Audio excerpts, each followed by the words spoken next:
Welcome into LakePoint Sports, our game of the day from the 16U National Championships. I'm Cory McCartney, along with PBR Georgia Scouting Director Phil Kerber. Phil, welcome back in. I'm glad to be back, Cory. So we've got Midland Swarm against Rawlings Tigers. The Midland Swarm, of course, coming from Lutz, Florida. Rawlings Tigers from Baldwin, Missouri.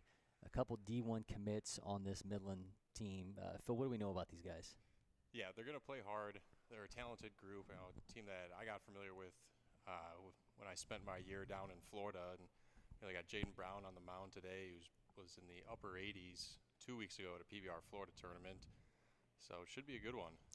Yeah, Brown will be on the mound to start things off for Midland with Alex Monile at catcher behind him, and then at first base, Zachary Redner. Wyatt Jenkins at second, Ethan Burkhart at shortstop, Jack Hobson in third, and in the outfield they will roll with Colby Ellis, Andrew Duncan, and finally Cucci in right field. So the first offering from Brown in there at 86 miles an hour as we get things going. So far, both these teams 1-1. Midland Swarm lost on Thursday. They won over Mid-Atlantic Orioles, 7-1 on Thursday, lost to Canes Midwest on Friday. And the Rawlings Tigers were winners 8-1 over Coastal Stars on Thursday, and then Friday lost 3-1 to the Mid-Atlantic Orioles. 1-1 is the count. Up at the plate for Rawlings Tigers, it's Aiden Sizik, right fielder. Brown working 85-86 right now. Missing up and away with his fastball on those two balls. Got a little bit of a longer arm action with a stab on the backside there. Oh, big swing there. Yeah, Brown did a good job there of staying on top of the ball and getting out front, working down in the zone. Mentioned Aiden Sizik up to the plate, shortstop and second baseman from Lafayette High School, 5'9", 150 pounds. And shoots that one foul to run it to 2-2.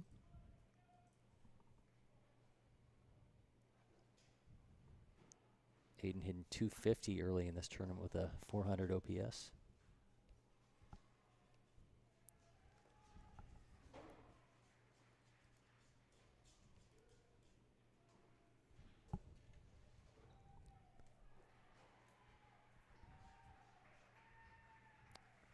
Misses and the count will be full. Following Aiden is Trip Johns, the third baseman, and Edward Newshold, the second baseman.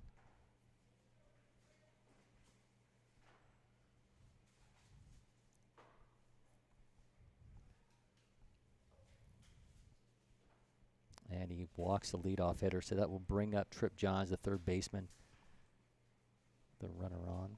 That was a really nice at bat there by Sizik to lead the game off. Saw a bunch of fastballs. Got to see the curveball once. Good way to start the game. John steps in, Lafayette High School, 6'2", 210 pounds. He's fourth-ranked third baseman in Missouri in 2023.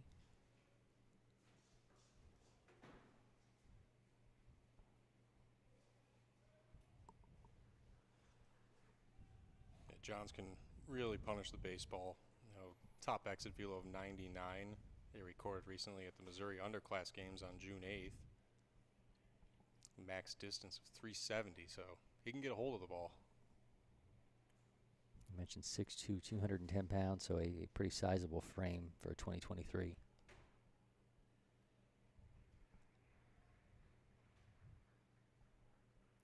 All right, 1-0 is the count. Trip Johns, Jaden Brown on the mound for Midland Swarm. Shoots that one to the shortstop, makes the play at second base. The throw to first is not in time. So that'll be one down here in the top of the first. Yeah, it was a nice job by Burkhart there, getting to his backhand and getting a sure out at second.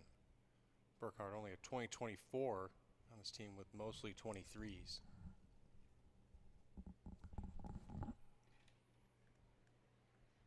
Next up for Rawlings Tigers is Edwin Newshold, the second baseman. Newshold from Parkway South High School. He's 6 foot, 180 pounds. He's the 15th ranked shortstop in Missouri in 2023. And the first offering to him misses for ball one.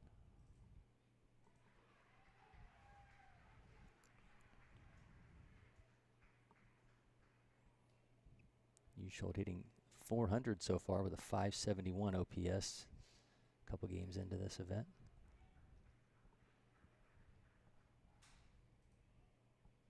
Brown showing mostly fastball in the first inning, working 83, 85, touching 86.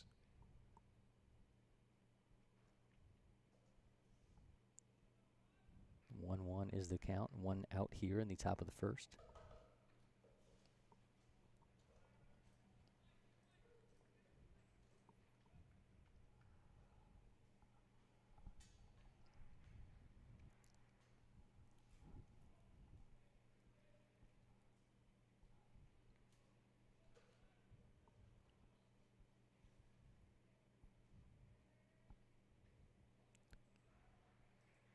Misses to make it 2-2.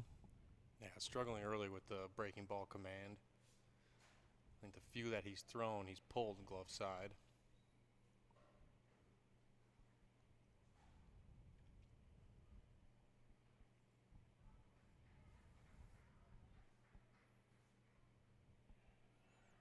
That one gets away, and the runner will easily take second, make the round to the bag, but come back.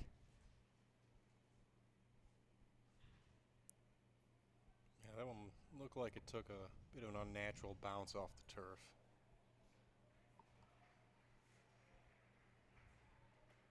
Might have clipped Moniel there on the shoulder. Yeah, I seem to be favoring that a little bit. All right, it's a full count with one out, runner on at second after the pass ball.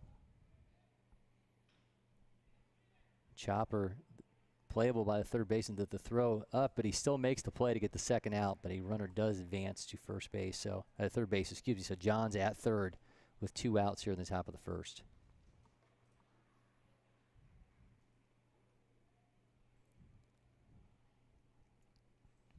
Yeah, it was Hobson there at third. Looks like he got caught in between bounces and had to rush his throw a bit, but plenty of arm strength to get him in time. Now up for the Rawlings Tigers is Alec Muscle from Marquette High School. He's the fifth-ranked first baseman in Missouri in 2023. And he watches the first pitch for strike one.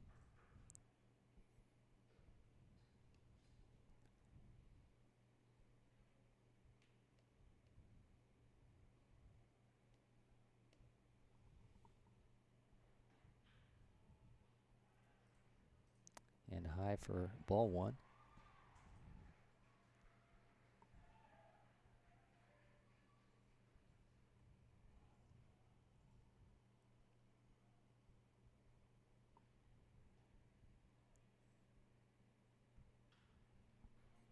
Sends that one to left field. Playable right along the line in the final out of the first inning. So Jaden Brown gets out of a little bit of trouble there after the leadoff walk. We're through a half an inning here in our game of the day in the 16U National Championships. We'll be back with more from LakePoint Sports.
Back at LakePoint Sports, our 16U National Championship game of the day, Midland Swarm against the Rawlings Tigers. I'm Cory McCartney, joined by PBR George's Phil Kerber. And Phil, will see Connor McCaleb on the mound to start things off for Rawlings Tigers. Behind him, actually, be throwing to his brother Carson McCaleb, the catcher. And then at first base, they'll have Luke Burns. Second, Edward Ushold, Trip Johns at third. Aiden Bray at shortstop, and then the outfield will be Gilmore, Lally, and Sizik. And a big bat to start things off here for the Midland Swarm and Florida State-bound Andrew Duncan. Yeah, Duncan, the 68th ranked player in the 2023 class overall. He's a 6'6" runner, has a big arm from the outfield, and has the power at the plate to match it. I mean, it really is a five-tool player when you talk about it. And plus, you throw in the frame there. I mean, 6'1", 170, just kind of, you can just tell by the way he walks that he oozes athleticism. He will be followed by Wyatt Jenkins and Jack Hobson. Shoots that one to second base. Bobbled throw is not in time. It came off the bag there. Obviously, the speed of Duncan playing a part, and he'll start things off with an infield hit.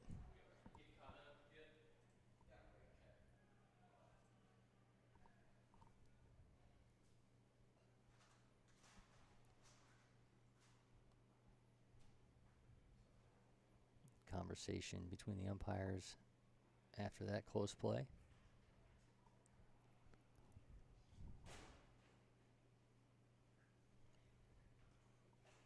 McCaleb starting the game off with an 84-mile-per-hour fastball. Okay, change of heart there. He's actually going to be out for the first out of the inning. Certainly a close play. Oh, no, he's going back. What? I think Coach told him to hold on a second.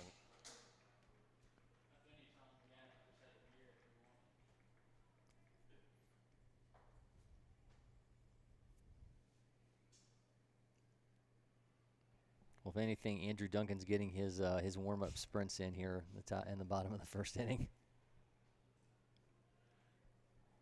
Okay, so there will be one out with Wyatt Jenkins, the second baseman, up to bat.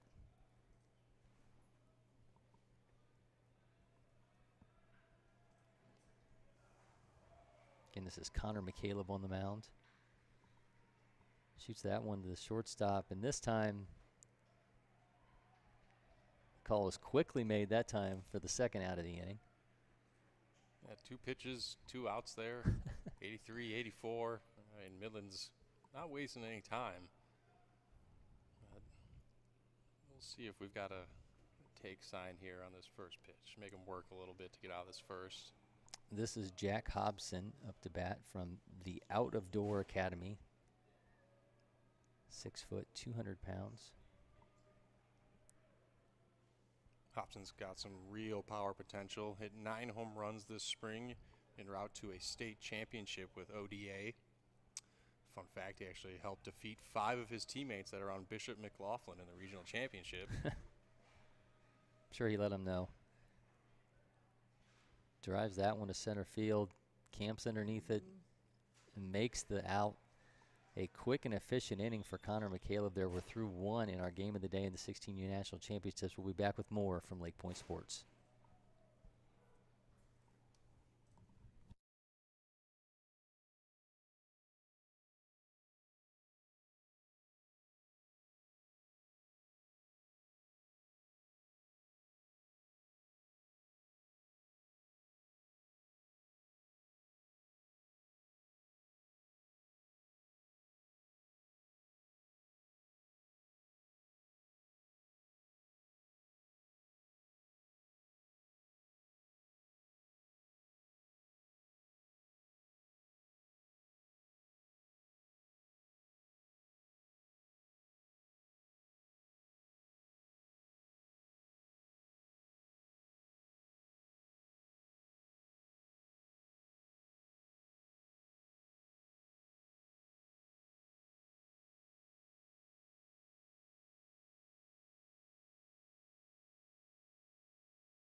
Top of the second inning here at LakePoint Sports in our game of the day from the 16U National Championships. Midland Swarm against Rawlings Tigers, and Jaden Brown on the mound.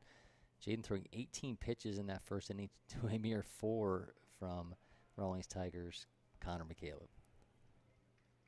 Yeah, a little difference in philosophy on the offensive side from the two teams. Swarm being ultra aggressive, while Rawlings taking their time. Listening, Brown is scheduled to face Aiden Bray, the shortstop, Carson McCaleb, and Gilmore.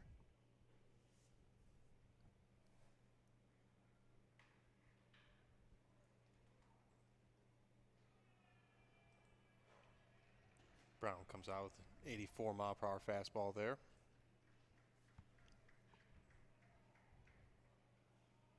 Aiden Bray up to bat as the 29th ranked shortstop in Missouri in 2023.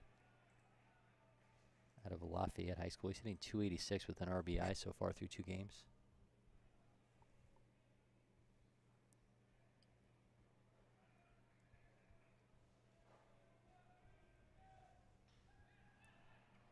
Shoots that one to left field, and it drops for extra bases. I think it went just foul. Maybe.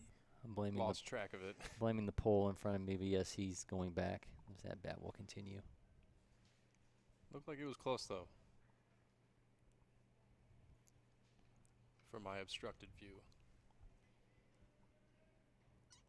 Okay, so 2-1 is the count to Aiden Bray.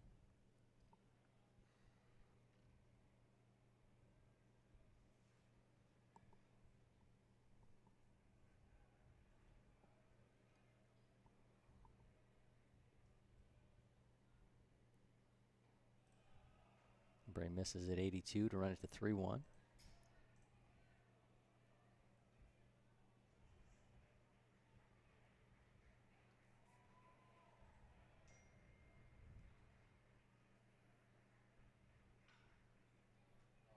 Shot over the pitcher's head into center field will give Aiden Bray a base hit. So 2 innings, 2 leadoff men starting things off each inning to get on base for Rawlings Tigers. I don't know if it's just me, but it appears the Tigers are just rolling out left-handed hitter after left-handed hitter. I mean, I think that might be 5 of the first 7 or 8 hitters. Now the next one is catcher Carson McCaleb. Pumps that one at 82, but for strike 1.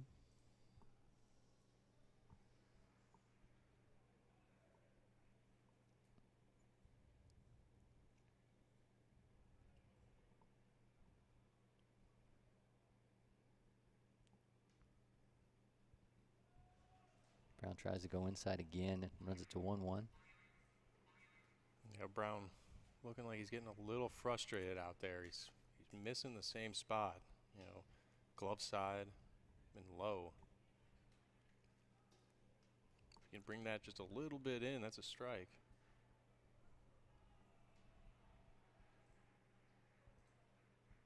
Catcher taking a beating early on.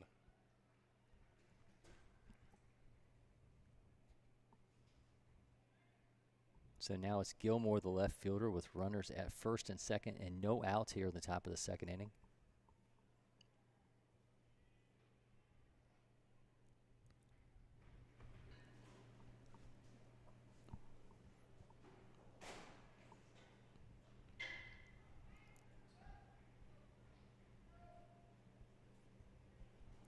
Tigers are going to want to keep that patient approach at the plate going. Make Brown throw some strikes.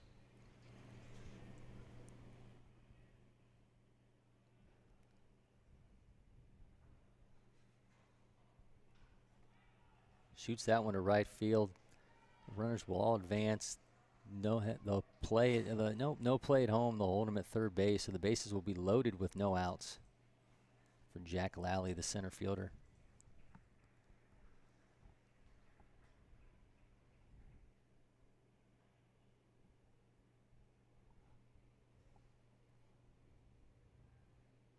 Jack Lally from Marquette High School is the 16th ranked outfielder in Missouri in 2023. So looks like we'll have to talk things over here for the Midland Swarm with trouble brewing here in the top of the second inning with the bases loaded and no outs. Pitch count climbing for Jaden Brown. He's now up to 31 pitches as he searches for Out number 1 in the second inning.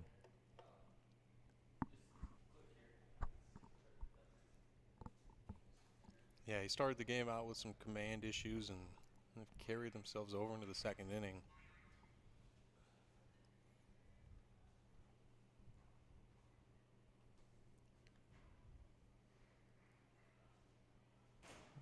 See what he's able to do here to start things off against Jack Lally.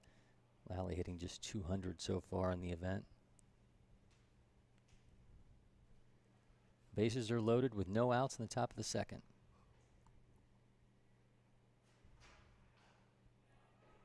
Chopper back to the pitcher, makes the flip to home and gets the runner for the first out, and much needed out from Midland Swarm there, and a nice play from Jaden Brown. Yeah, I got a little dicey there. It looked like O'Neill might have bobbled the toss, but holds his ground. So no harm done yet. Bases are still loaded with 1 out in the top of the second. They get Jack Lally set things off for the first out, and he'll now up will be Luke Burns, the first baseman.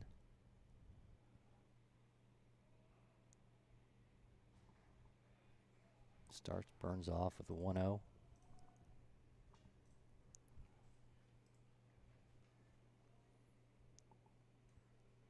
Luke Burns from Desmond High School, 6'1", 190.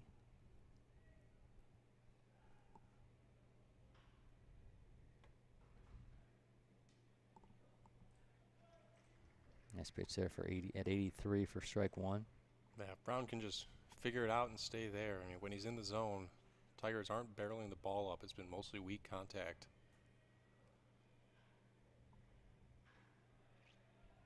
Now 2-1. I just got to find a way to repeat. Burns has already pitched 5 innings in this tournament. 5.40 ERA. Not a lot of success in that one. Took the loss against the Mid-Atlantic Orioles. Sends that foul.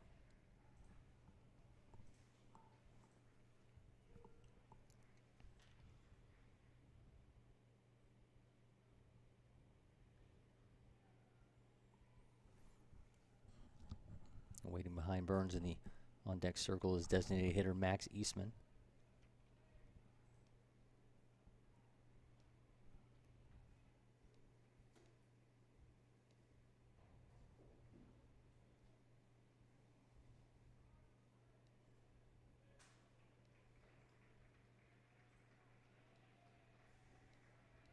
Two's the count to Luke Burns. Make it 3-2.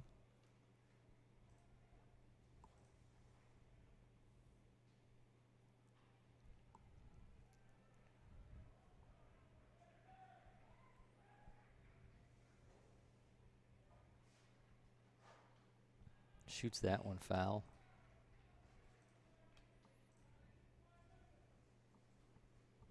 So Phil, a year in Florida before you came here, obviously you said you were familiar with the Midland Swarm.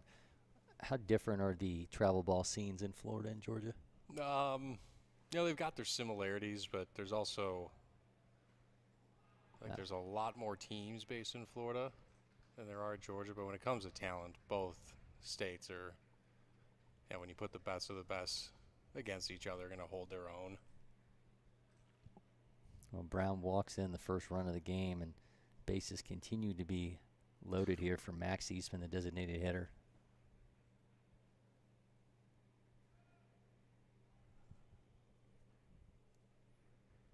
Brown already closing in on 40 pitches here in the second inning. I have to imagine this is shaping up to be a short day for him. Yeah, he's got to make some adjustments on the fly here pretty quickly so this one doesn't start to get out of hand. You know, big game for both teams, sitting at 1-1 and trying to chase Canes Midwest, who are 3-0. A healthy hack there from Max Eastman makes it 0-2. Now it looks like Brown's velo's down in the low 80s. Last one coming at 80. Might be taking a little off to get some more command. No movement in the Midland Swarm bullpen, so obviously letting him work through this.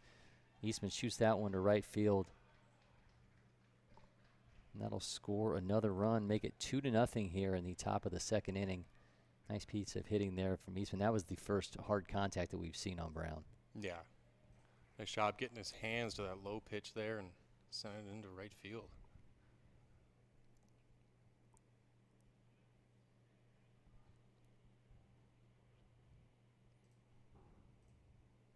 Turns over the Rawlings Tigers lineup.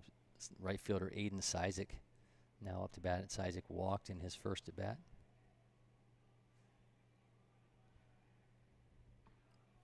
And starts him off 1-0. I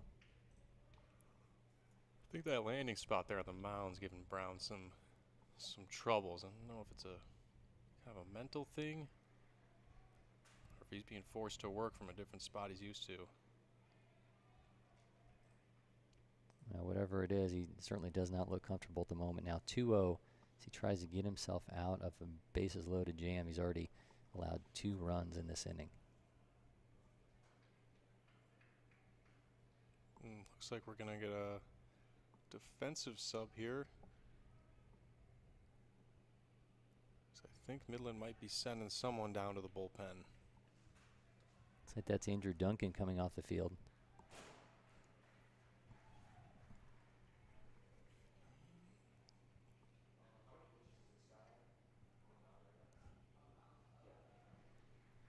Excuse me, was that left fielder Colby Ellis? I think it was Ellis.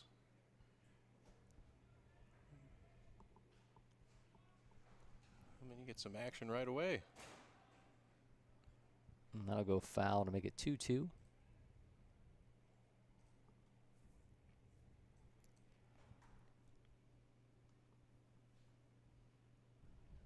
that's a tough situation to be pulled from your spot in the field and being told, head of the bullpen, you're up next. Yeah, Ellis is taking the mound in the bullpen, so sooner than later it seems like we will see Colby Ellis on the mound for Midland Swarm. Oh, hits him in the foot. So that'll walk in the third run. Things untangling in a hurry here for Jaden Brown.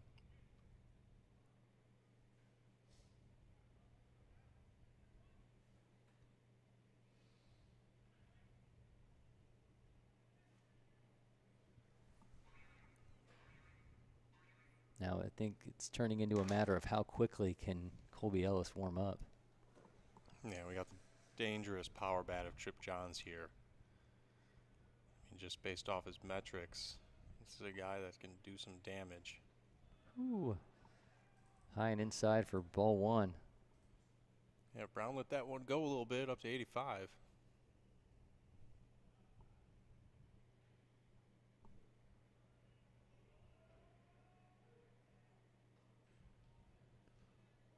Little sword action there for strike 1.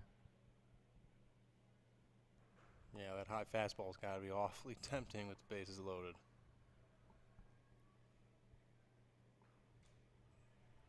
Make it 2-1 the count to Trip Johns.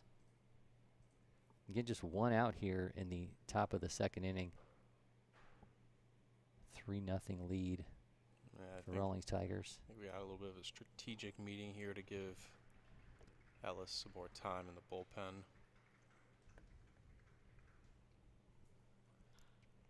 Double play would be real big right about now. Blue going out to push this game along a little bit. Yeah, it looks like the bullpen is emptying.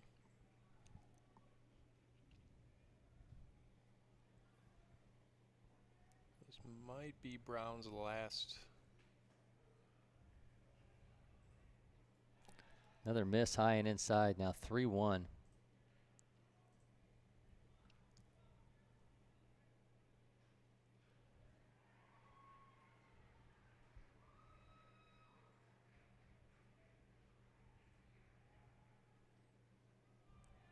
Another miss and another walk and another run. Now 4-0 Rawlings Tigers in the top of the second. And yep, that's going to do it for Jaden Brown.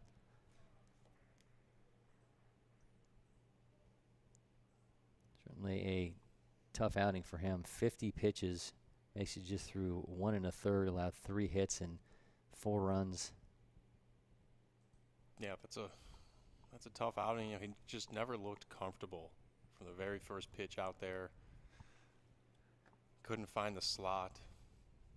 Seemed like the landing spot on the mound was mentally getting to him. He will be replaced by Colby Ellis, primarily a second baseman and shortstop from Slam High School in Florida. 5'9", 160-pound righty.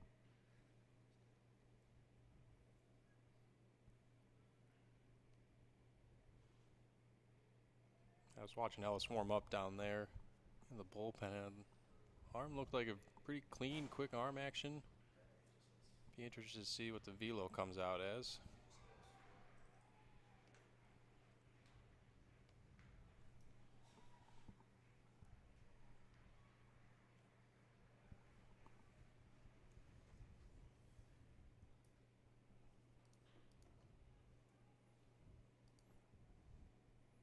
Well, he's got Edward Ushold waiting to face him as he opens up this relief appearance. Ushold's got a 571 OPS so far.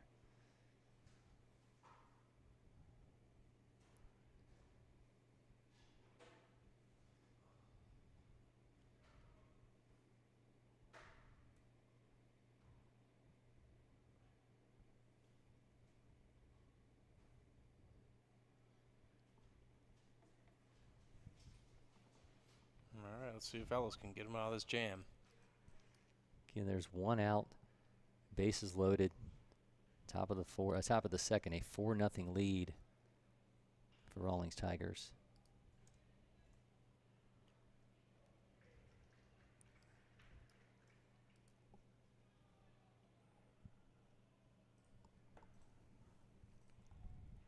Coming out with 84 there. We're going to have a higher arm slot. Loads up on one side of the rubber. 83 for another ball.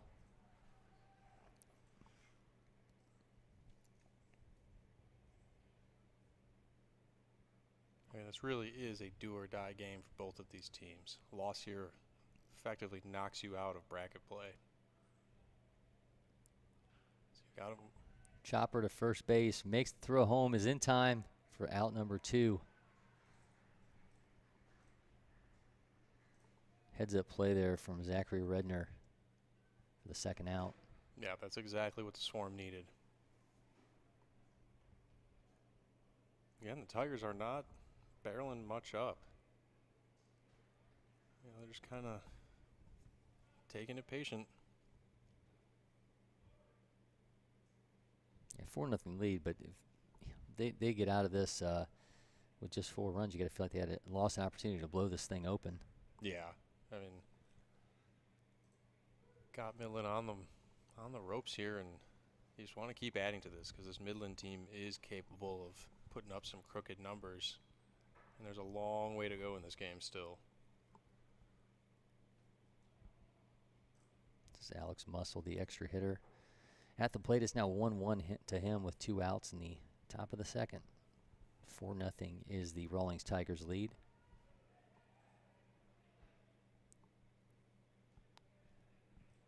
Drops that curveball in there at 70 for the strike.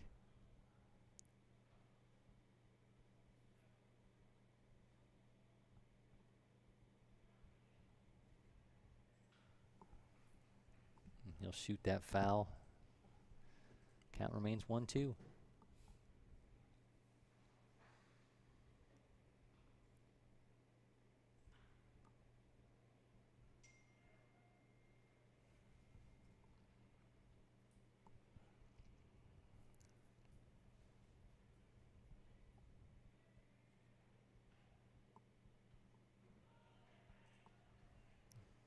Chops at that one. Ellis mixing it up with the timing there.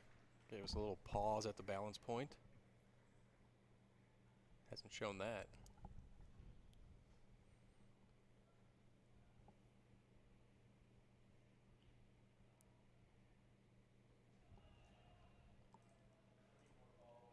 Goes from 69 miles an hour to 84. Make it 2-2.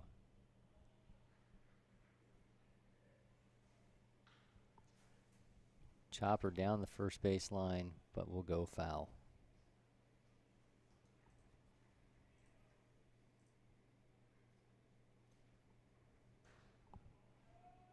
Oh, well, they're not barreling the ball up. The Tigers certainly are battling at the plate. You know, they're working long counts, fouling pitches off, not chasing a whole lot.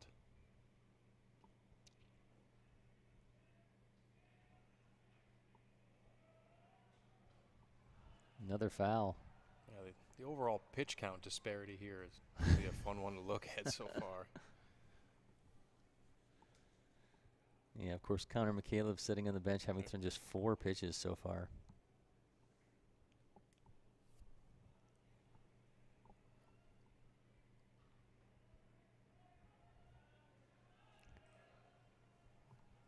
That makes it 3-2. That was the 54th pitch for the Midland Swarm so far. They've thrown 50 more pitches in the second inning.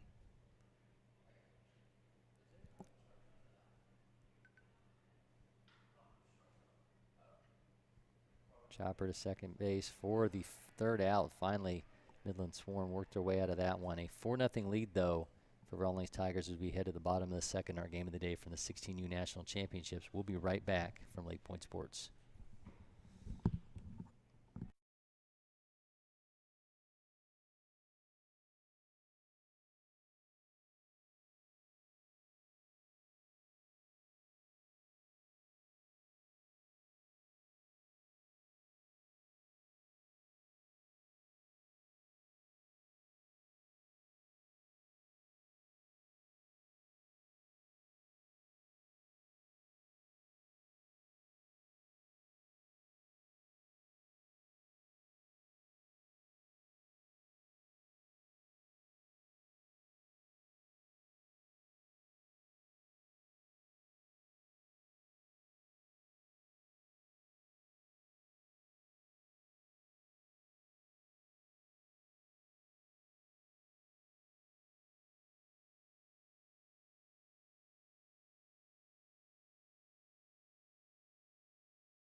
Welcome back to LakePoint Sports. Bottom of the second inning, our game of the day in the 16U National Championships. A 4-0 lead for Rawlings Tigers. I'm Cory McCartney, joined by PBR Georgia Scouting Director Phil Kerber. Midland Swarm will go to Zachary Redner in this inning, along with Alex Manil and Ethan Burkhart. Redner, the South Florida commit, will start things off. Sends that one foul. The 5th pitch of the game so far for Connor McCaleb.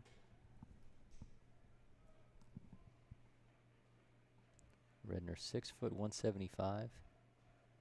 The 14th ranked right-handed pitcher in Florida in 2023. Seeing what he can do today at first base.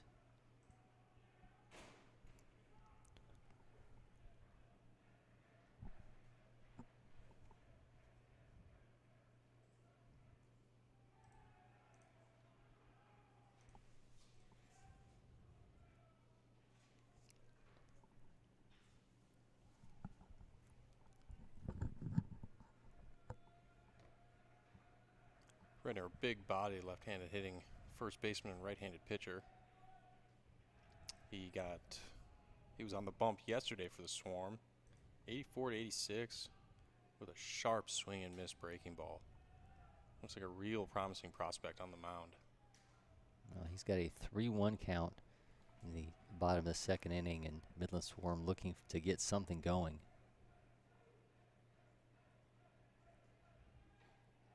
And he walks him. So Midland Swarm finally has a base runner in the bottom of the second, still searching for their first hit. And the catcher, Alex Manile, come to the plate. You know, when we're thinking about last inning, while it was bad, it could have been a lot worse for the Swarm. You know, this is the way they want to start the second now. Just got to chip away. Plenty of game left.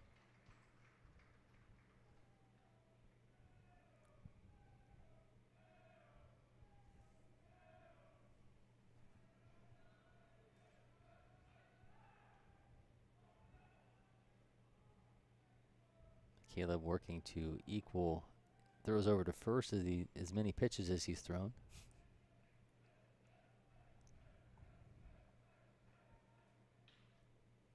Chopper to second.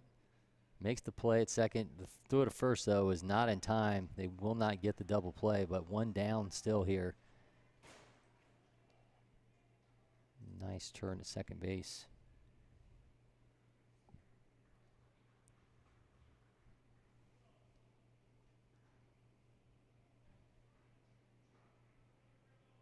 Now the shortstop, Ethan Burkhart, up to the plate. Burkhart at 2024 was a member of that Bishop McLaughlin team that lost in the regional championship to ODA.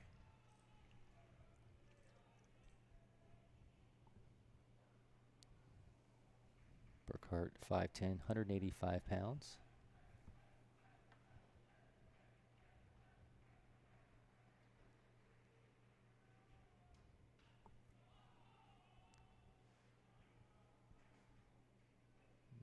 Pop-up is playable, and first baseman makes the second out.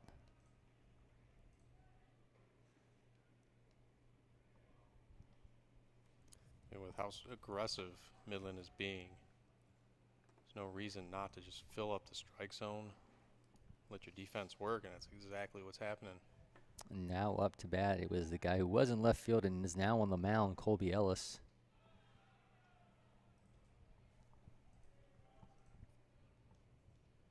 Ellis with a big swing for strike one. McCaleb just firing it in there at 83, 84.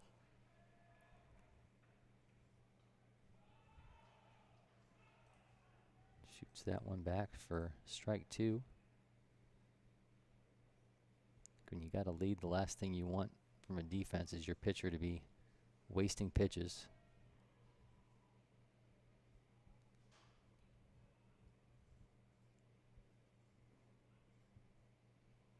Some words of encouragement there for Ellis.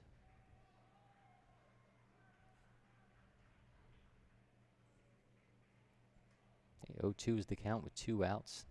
Yeah, it looked like Ellis was trying to tie the game there with one swing.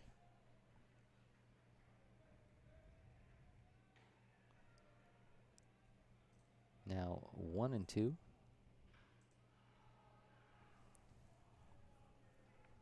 Jace Cleveland, the extra hitter, is waiting on deck.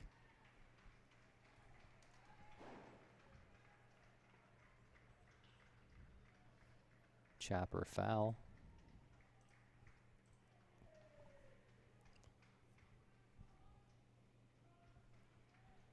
It really is impressive what McHale's been able to do with just his fastball. I don't know if we've seen a breaking ball out of him, but why show it when you're getting outs as easy as he is? Courtesy runner Simon Scharf is getting his work in.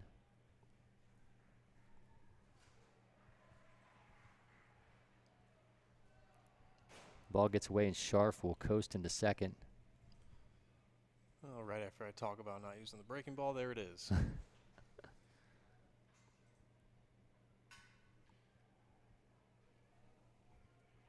one got away from him a little bit. So Simon Scharf is at second. There's 2-2 count, 2 outs, the bottom of the second. Another ball gets away and Scharf will coast into third. 3-2 is the count to Colby Ellis.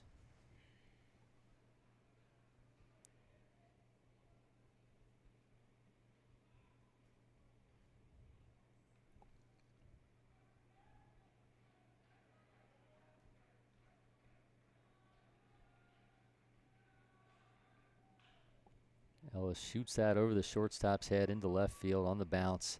Scores the first run of the game for the Midland Swarm.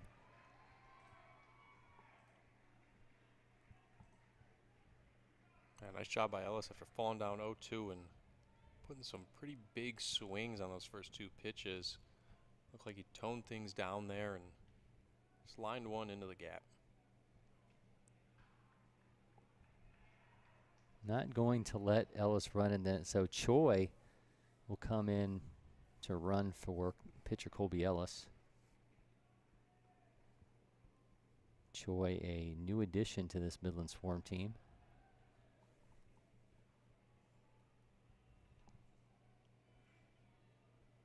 So extra hitter Jace Cleveland now up to bat. He'll send that one deep into left field. And that's going to be extra bases. Choi rounds third and comes home to make it a 4-2 game.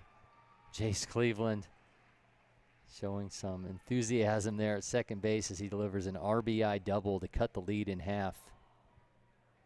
Yep, Tigers were almost out of this one, but I was saying earlier, this Midland Swarm team, they can hit. They can put up some big runs.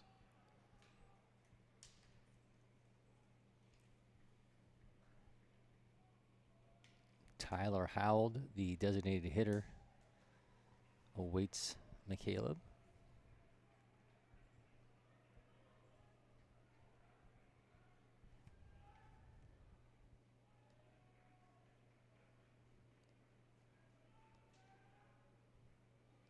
Howell from Lakewood Ranch High Schools, 5'11", 175. Watches strike one.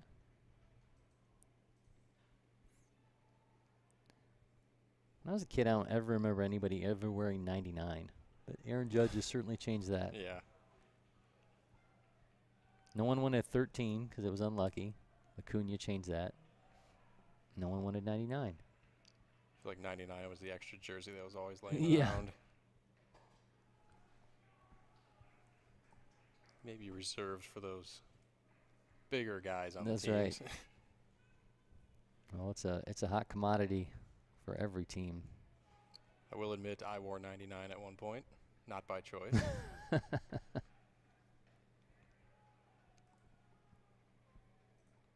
2-1 is the count to number 99, Tyler Howell.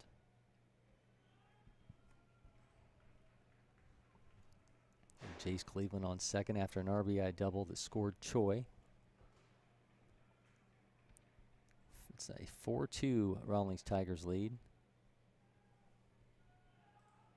Now 3-1.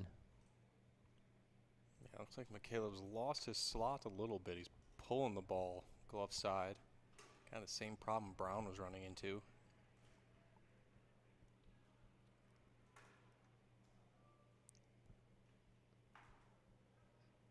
And one of the issues you often deal with here at LakePoint Sports, a ball on the field from another game. We'll pause the action. All right, 3-1 is the count. 2 outs in the bottom of the second inning. 2 runs already scored for Midland Swarm in this inning, half an inning. Fouled away. They get 3-2. Good hack right there.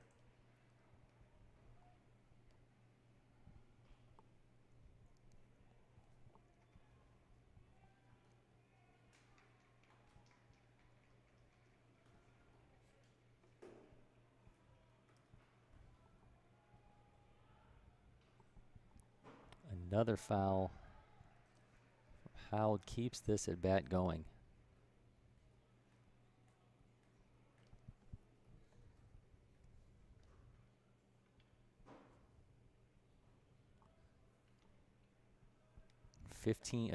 Yeah, 16 pitches so far this inning for McCaleb, who entered with just 4 after an efficient first, and he gets the strikeout there to bring an end to that half of an inning for the Midland Swarm, but not before they were able to cut the lead in half. Rawlings Tigers lead 4-2 in our game of the day from LakePoint Sports. We'll be back with more.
So we return to our 16U National Championship game of the day. Shaping up to be a good one so far. Rawlings Tigers leading Midland Swarm 4-2 in the top of the third inning. Now up to bat for Rawlings Tigers is Aiden Bray, the shortstop, and he'll be followed by Carson McCaleb, the catcher, and Gilmore, the left fielder. Ellis starts him off with an 84-mile-per-hour fastball there.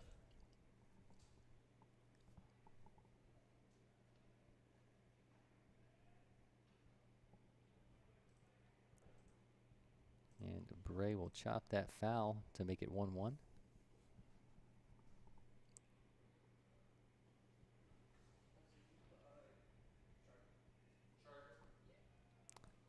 Misses for ball 2. Yeah, he's still trying to find that breaking ball.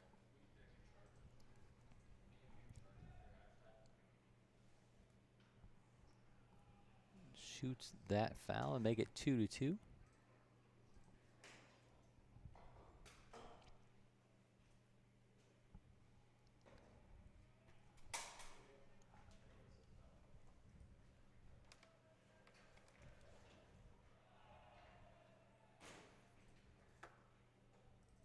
Another breaking ball up and away.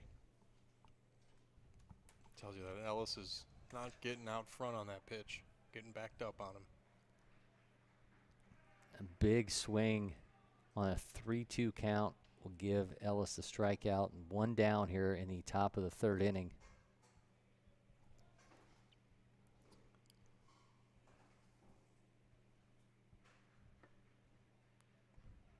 Now to bat is catcher Carson McCaleb, who today part of a battery with his brother Connor.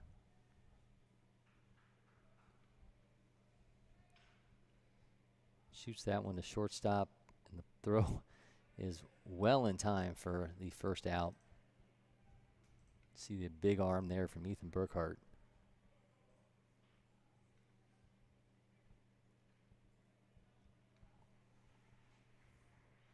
So after a very quick at bat from Carson McCaleb, now Gilmore, the left fielder, gets his shot with 2 outs in the top of the third.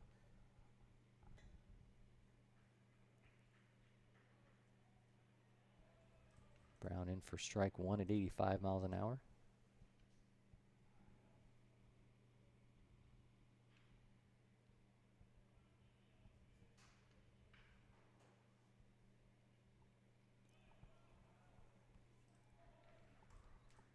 The hat goes, but the umpire does not. Makes it 1-1. That's also something I don't remember from youth baseball days. Was anybody's hat coming off? Yeah.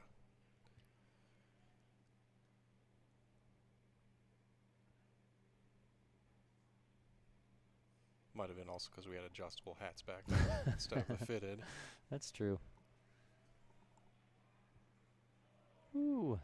Big hack for strike 2. They also had netting on the back of them, though, at least when I was surprised they didn't come off. Float away with foam in the front.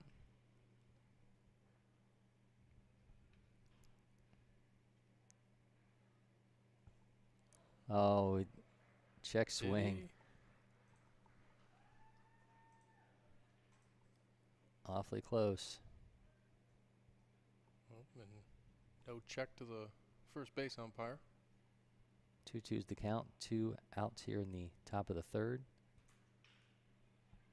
Chopper to short. Burkhart's throw in time, and a quick inning for Jaden after Jaden Brown gave away to Colby Ellis. Ellis with a strong inning that Midland Swarm needed. We're through 2.5, a 4-2 lead for Rawlings Tigers as they come up to bat in the bottom of the inning.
Bottom of the third in our game of the day in the 16U National Championship.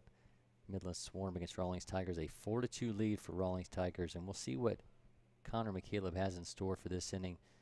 After a brisk first inning, he allowed 2 hits and 2 earned runs and a strikeout and a walk in the second inning. He's going to be facing Cucci, followed by Liberini, and the top of the order for Midland Swarm with Andrew Duncan. And at 82 for strike 1 to start off Cucci.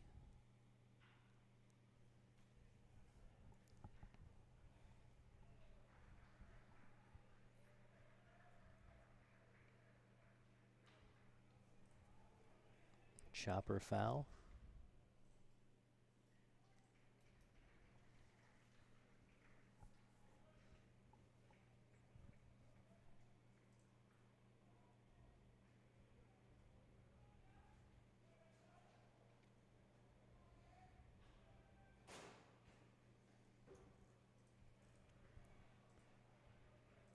Misses to make it 1-2. And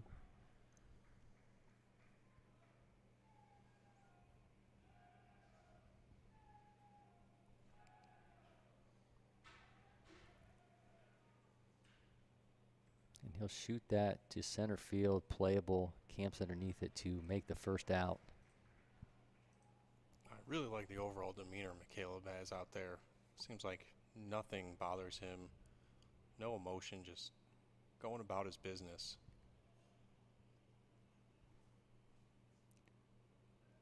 Liberini, the extra hitter, will now face McCaleb.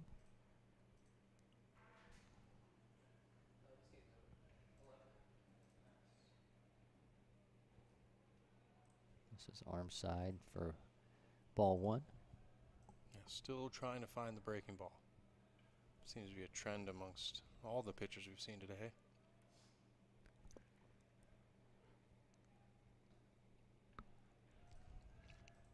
Now 2-0. I know the viewers at home can't see the bullpens, but Ellis just exited the Midland bullpen. It looked like in between innings, his coaching staff was talking to him about his breaking balls. I think he went down there and was trying to figure some things out.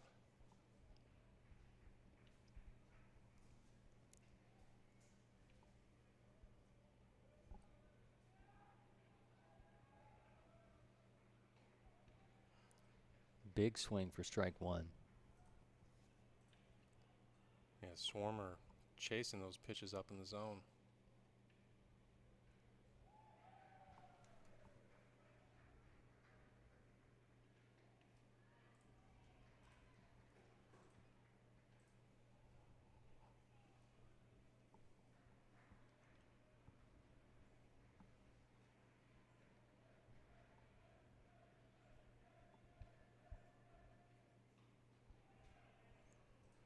Back and foul to make it 2-2.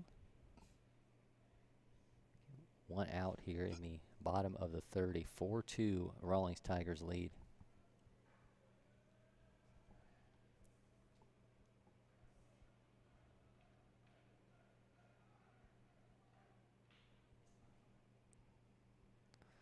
Third baseman makes the throw in time, and that'll be 2 down. Bottom of the third. Nice play there. Comes running through it. Makes the accurate throw. So Trip Johns gets the second out, and now back to the top of the order for Midland Swarm and Andrew Duncan, the Florida State commit.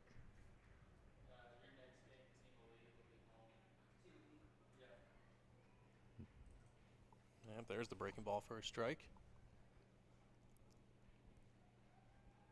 Well, Duncan jumped on the first pitch in his first at bat, and a bit of chaos to figure out whether he had logged an infield hit. Ruling was that ultimately he did not, so now it's 1-1. He's trying to make something happen with 2 outs in the bottom of the third.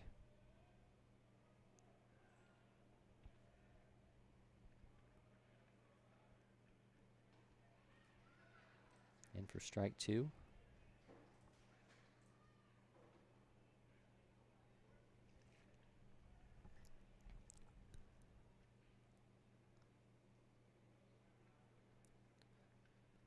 Caleb has Duncan guessing at this point.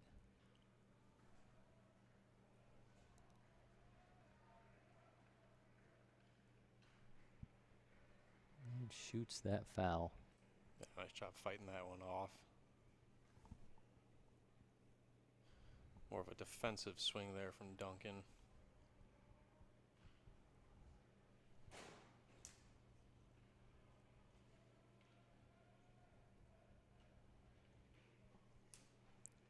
Shoots out his shortstop. Bray makes the throw this time. Ooh. In time, on time.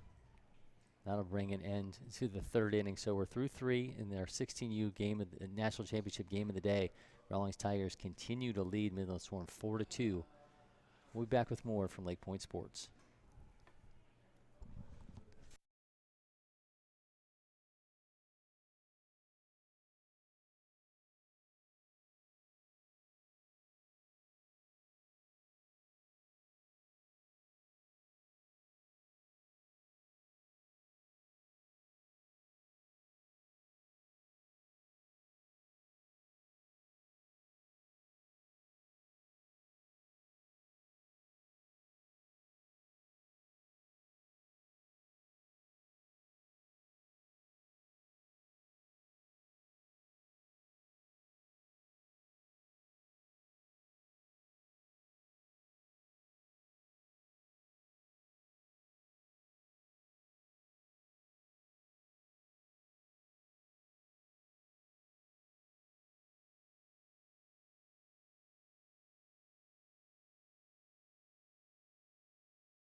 Now the fourth inning of our game of the day in the 16U National Championship. I'm Cory McCartney along with PBR Georgia Scouting Director Phil Kerber. Rawlings Tigers continue to lead Midland Swarm 4-2.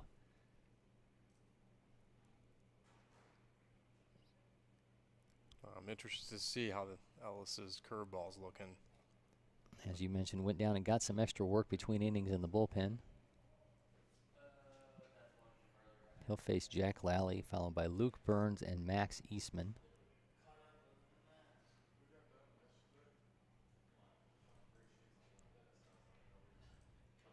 Brown opens with an strike 1 at 82 miles an hour. I would guess we're going to see a curveball here. And I'm wrong. another 82 on the radar there for ball 1. There it is, 70. Yeah, that one much better than the ones he's shown previously.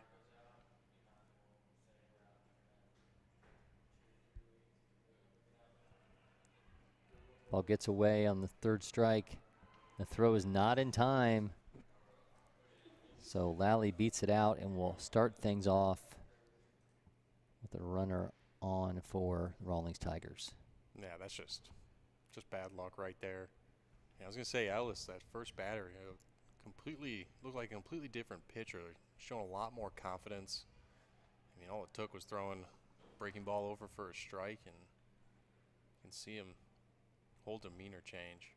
Luke Burns now up to the plate. Burns shoots, that's a shortstop, makes the throw, and will turn the double play. Easy. Burkhart been rock solid at shortstop to start this game. So Burkhart to Jenkins to Redner for the double play for Midland Swarm.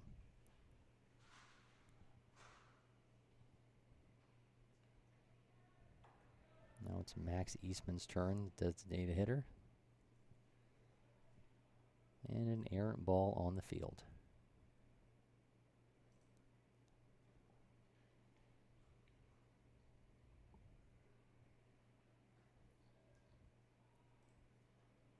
Pumps that in at 84 for ball 1.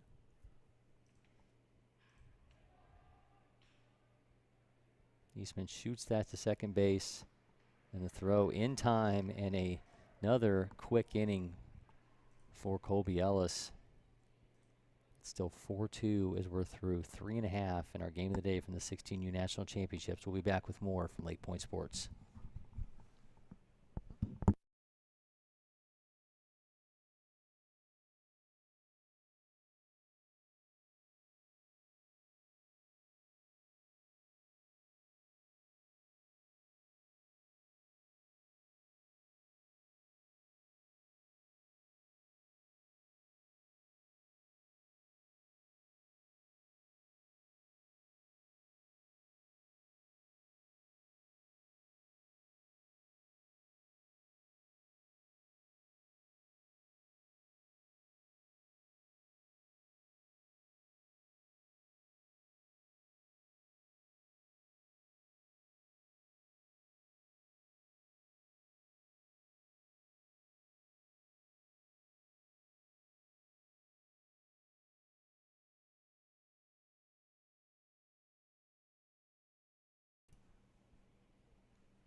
Welcome back to LakePoint Sports. Bottom of the fourth in our game of the day from the 16U National Championships.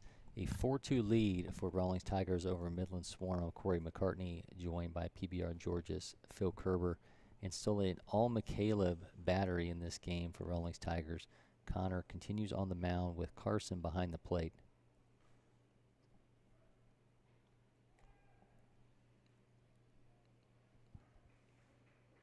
And Wyatt Jenkins will start things off for Midland Swarm, followed by Jack Hobson and Zachary Redner.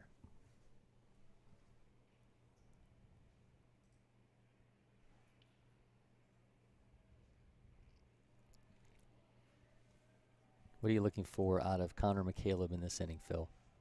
Just more strikes. Stick with the game plan he's got. He's starting to introduce that curveball more a second time through. I like it. Drops that one in there for a strike at 70. He's just managing this game very well.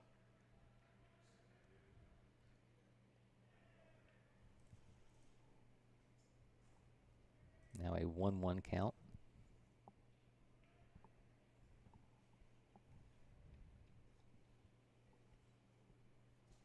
The McCaleb brothers out of Timberland High School in Missouri.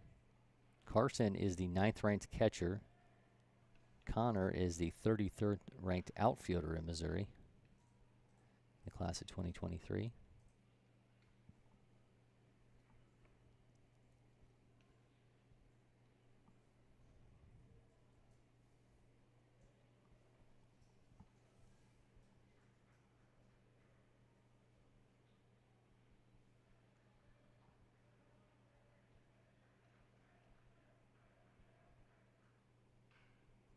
The 1-2, a shot past third base. Looked playable there for a second from Johns, but Jenkins going to have a leadoff hit for Midland Swarm. Yeah, Johns came in hard on that ball and just misread the bounce on the turf. You know, sometimes that ball will pick up a little extra speed on that first or second bounce, especially if it's got some top spin. It's now Jack Hobson, the third baseman's turn.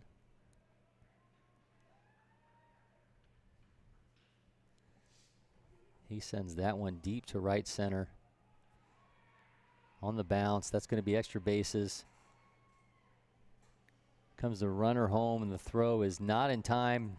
Throw to third is wild, but he will stay put, so cuts into the lead with a triple. Jack Hobson showing off the power behind that bat. Yeah, adds a triple to the double he already had earlier in the game. Hobson, like we said, had 9 home runs this spring as a sophomore. Looks like he's carrying over that power bat into the summer. That Midland dugout is hyped up.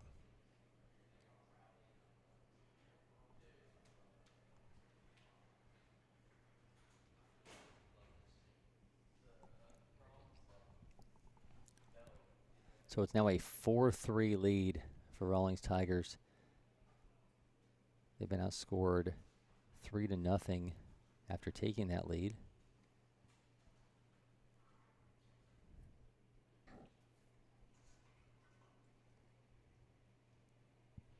Now the first baseman, Zachary Redner. Redner from Strawberry Crest High School.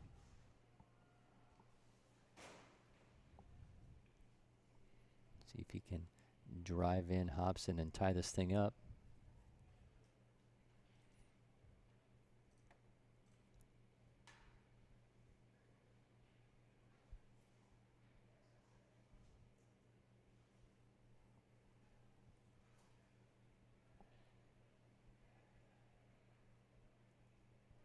Oh, 1 from McCaleb. Spikes that one, but his brother makes the stop. A 1-1 count.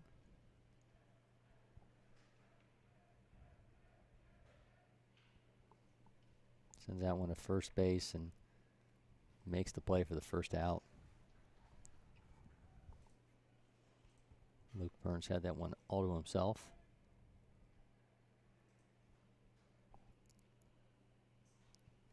Swarm haven't changed their identity at the plate, despite going down early.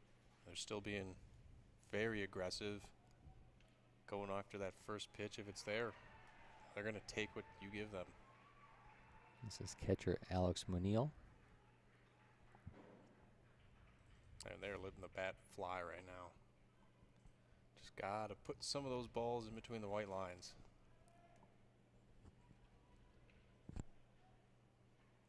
The catcher looking to square things up here with Hobson at third and 1 out.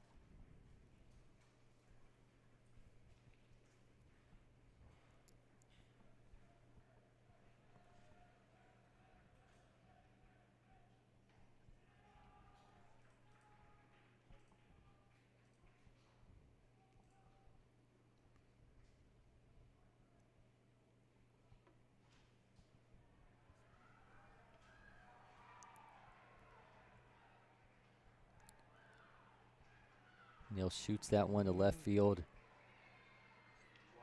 A great catch. What a fantastic catch there in left field from Gilmore for the second out. Yeah, it looked like that was just going to loop right in between short and left field and get a run across, but yeah, completely lays out and makes the catch. I mean, almost looked like it had dropped in front of him, but makes the grab for the second out to keep Hobson at third. So Ethan Burkhart, the shortstop, will try to make something happen here with 2 outs in the bottom of the fourth. Getting a 4-3 lead for Rawlings Tigers. Midland Swarm looking to tie things up.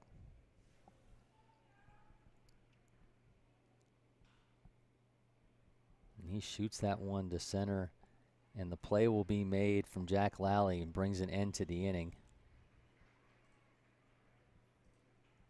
One thing you can say about Connor McCaleb at this point is he's minimizing damage when situations arise. So we're through 4 innings on our game of the day from the 16U National Championships. We'll be back momentarily from LakePoint Sports.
Back at it in our 16U National Championship game of the day. Rawlings Tigers with a 4-3 lead on Midland Swarm. The top of the 5th inning. Aiden Sizik, the leadoff hitter, will get things started for Rawlings Tigers, followed by Trip Johns and Edward Ushold. Colby Ellis continues on the mound for Midland Swarm, coming in relief, and has looked very strong as this game continues. yeah, you can just see the confidence building in him after each batter, especially after he found the slot and location for that curveball. 0-1 is the count to Sizik. There's that timing play.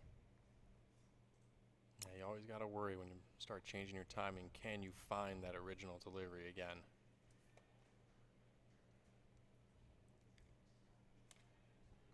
Ooh, close there. with the breaker. At 72 miles an hour. 2-1 is the count. Yeah, so he's got the breaking ball figured out when he's doing his normal delivery. Just when he slows it down a little bit, you got to find that slot.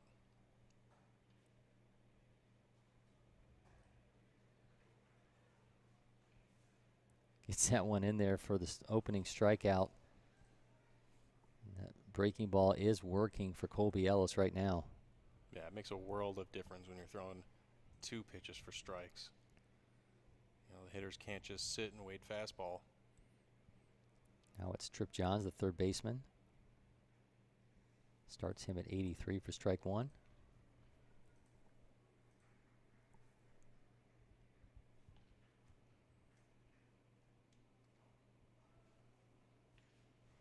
Trip Johns from Lafayette High School.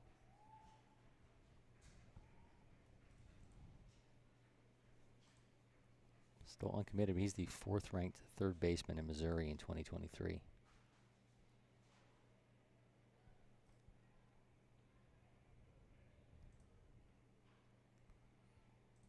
Yeah, Ellis working both sides of the plate with that breaking ball.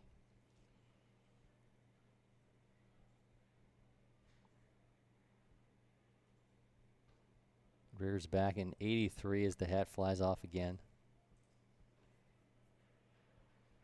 Now 2-2 to Johns.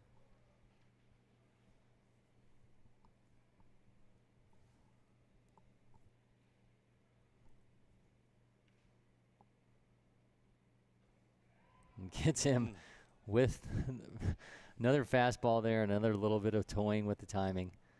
So back-to-back strikeouts here in the top of the 5th inning for Colby Ellis. And you can see him kind of swagger back up to the mound. He's absolutely feeling it at this moment. Yeah, he just reared back on that one and let it go. Can't get overly excited now. You know, that's where the curveball was landing that first inning. Got to rein it back in. He's facing Edward Ushold, the second baseman. Fires 85, but missed.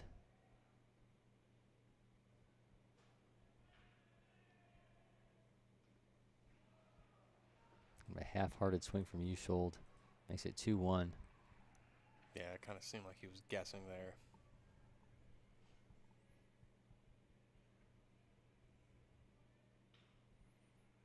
Chopper back to the pitcher, and Ellis makes the throw. Pulled off the bag, but still in time. So that'll bring an end to another quick inning for Colby Ellis. It's a 4-3 Rawlings Tigers lead. We're through 4.5 in our game of the day in the 16U National Championship.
In for the bottom of the 5th inning on our game of the day in the 16U National Championships, Rawlings Tigers with a 4-3 lead on the Midland Swarm. Cory McCartney along with PBR Georgia Scouting Director Phil Kerber. A pitching change for Rawlings Tigers. Ryan McDonald from Troy High School is on the mound, a 2022. He's going to be starting off against Colby Ellis along with Jace Cleveland and Tyler Howard in the hole.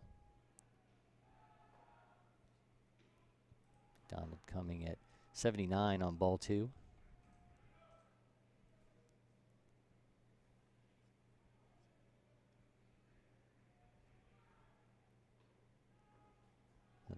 79 to make it 3-0.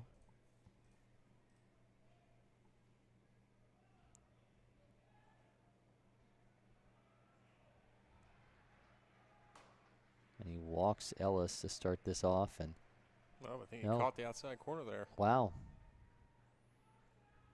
It looked as if it was trailing into the left-handed batter's box. There's ball 4. So Ellis will take first base. Hey, not the start you're looking for when you're a reliever, especially with momentum seemingly tilting back towards Midland. And their dugout's alive and full of chatter. These guys are pumped. This is the start they needed. Ellis, the pitcher, will be replaced by Choi. Choi in this position 2 innings ago and scored the first run for Midland Swarm. So now Jace Cleveland, the extra hitter. Choi, the healthy lead.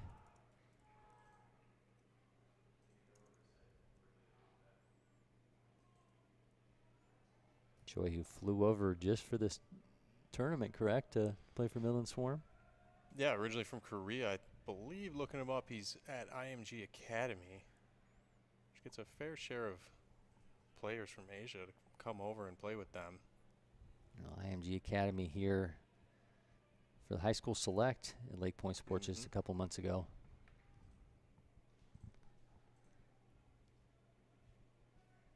So Ryan McDonald trying to find his rhythm, a 2-1 count as he faces Jace Cleveland here with no outs in the bottom of the 5th.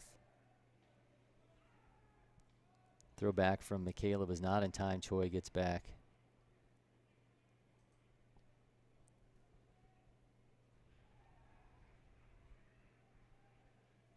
So now 3-1 is the count to Cleveland.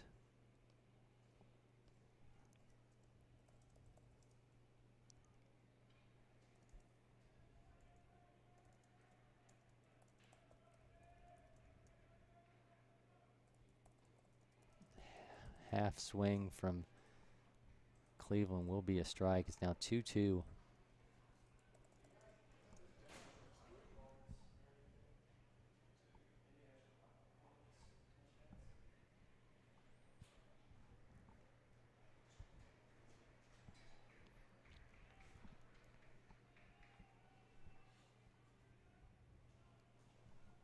They're going to give him the strikeout. So there's now 1 out in the top of the bottom of the 5th inning, excuse me. Ryan McDonald in relief for Connor McCaleb. Half-hearted swing from Tyler Howell, designated hitter.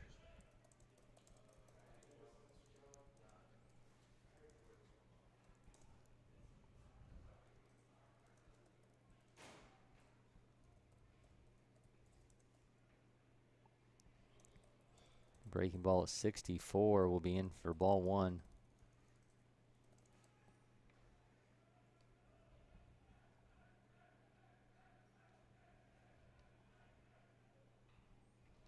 Howard fouls that off. Make it 1-2. Nice job by McDonald here, settling down after that leadoff walk.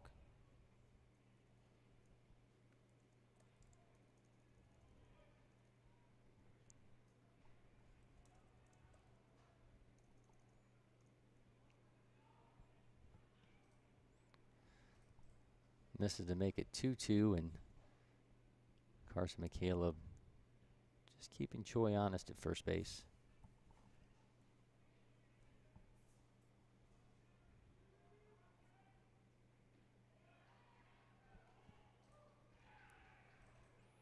Up to 80 there. Another strikeout, and Midland batter's last 2 strikeouts he's gotten seem almost puzzled at the calls, but now 2 down, bottom of the 5th after the leadoff walk. He struck out back-to-back batters, and Cucci, the right fielder, now up to plate.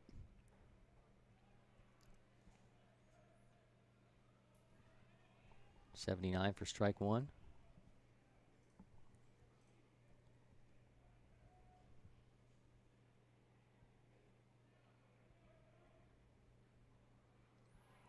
big swing at the curveball at 65. Yeah, really takes a lot off that. You can go from, he may not be too high on the velocity at 79, but when you can take that much off on the curve, it probably makes it feel like it's that much 10 miles an hour faster. Oh, yeah. Yep.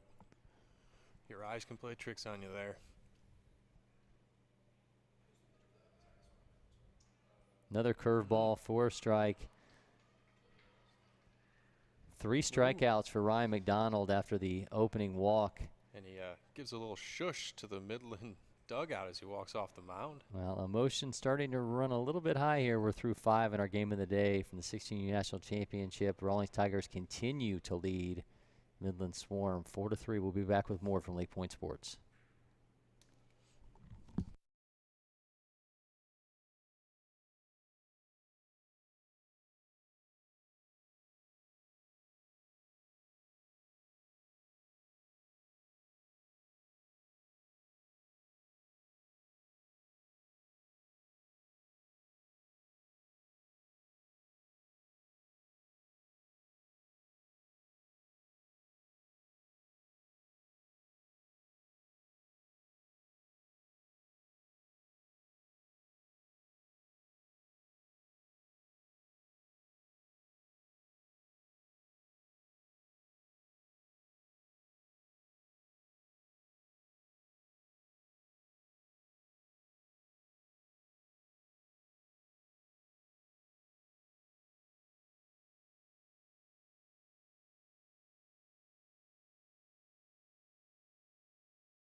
On to the 6th inning we go in our game of the day in the 16U National Championships. Rawlings Tigers and Midland Swarm, a 4-3 Rawlings Tigers lead. Top of the 6th. I'm Cory McCartney, joined by PBR Georgia scouting director Phil Kerber. Colby Ellis on the mound in relief for Midland Swarm has been fantastic finding his groove. And he'll go in the 6th inning here against Alex Muscle, followed by Aiden Bray and Carson McCaleb for Rawlings Tigers. And strike 1 at 83 for Ellis. They're doing a nice job maintaining velo.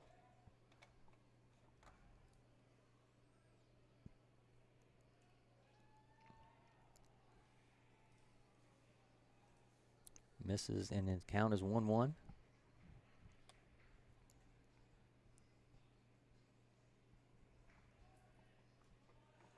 That one gets away. So now a 2-1 count.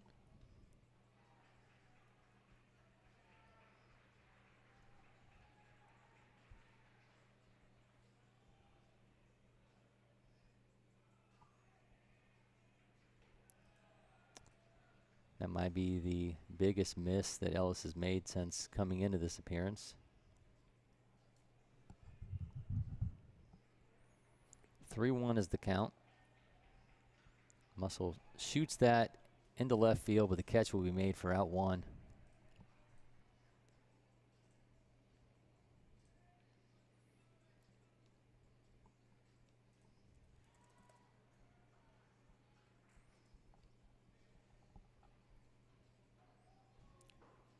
And that will turn things over to the shortstop, Aiden Bray.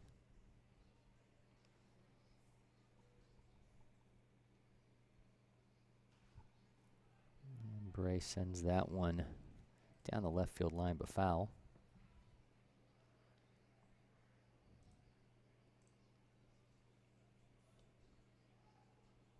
Bray is 1 for 2 with a strikeout so far.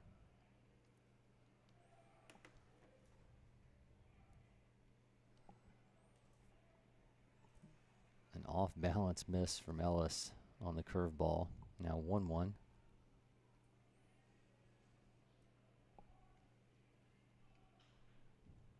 And another foul.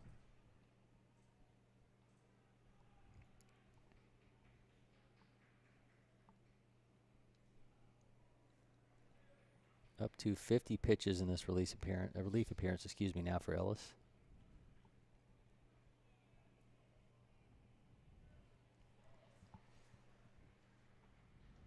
Yeah, Ellis has just been pretty dominant since he came in. I mean, once he found that curveball,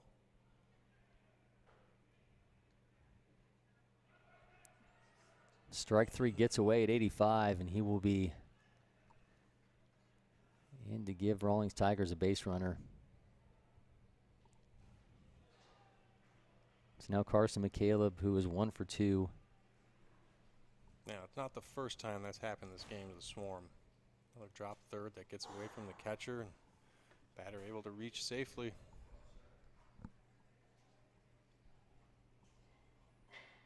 Again, the catcher, Carson McCaleb, is 1 for 2.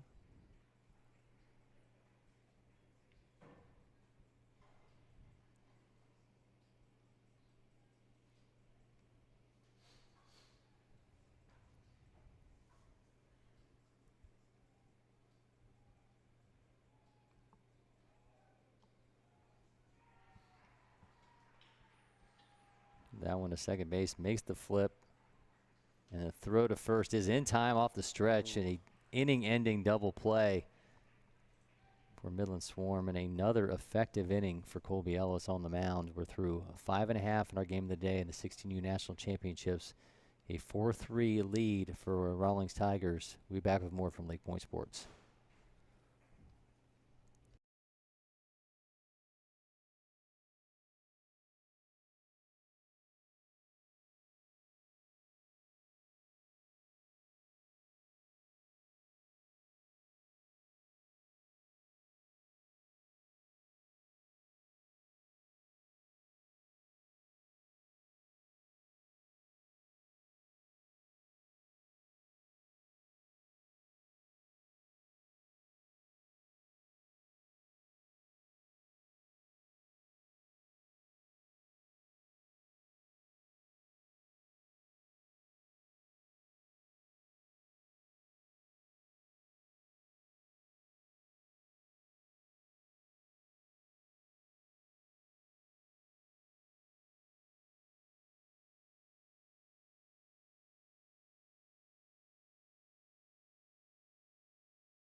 Now the bottom of the 6th inning in our game of the day in the 16U National Championship. Rawlings Tigers with a 4-3 lead on Midland Swarm. And Ryan McDonald has come in relief and been pretty effective. 3 strikeouts after giving up a leadoff walk. And he will continue here for Rawlings Tigers in this bottom of this inning, facing off against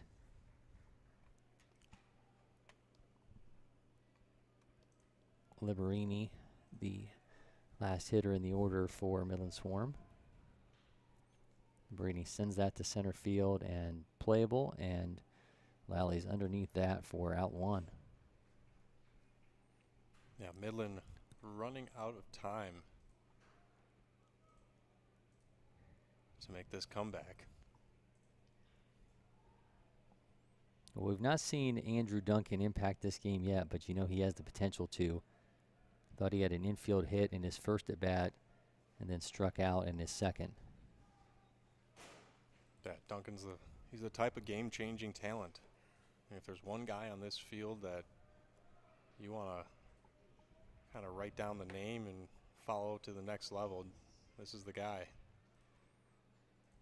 I mean, a top 100 national player.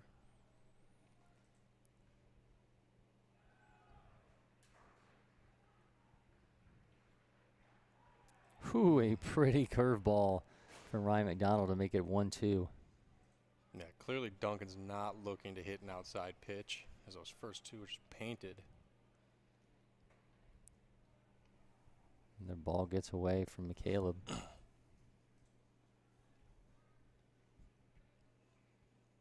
Even when Duncan puts the ball in play, there's a chance. I mean, he's got that speed. Or he's going to make an infielder hurry up a throw. Misses outside, now 3-2.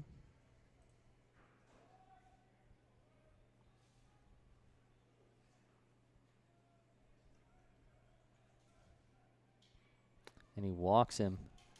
Now we'll put the speedy Duncan on the base pass to start things off here in the bottom of the 6th. Now up is Wyatt Jenkins, the second baseman.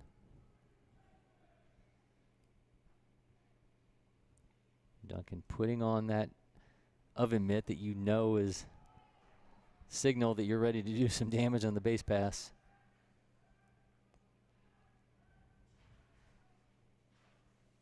Yeah, the Tigers have to be very wary with him. There's a chance he swipes second and third here. Jenkins shoots that one to right field, underneath it for the first out. The second out, excuse me.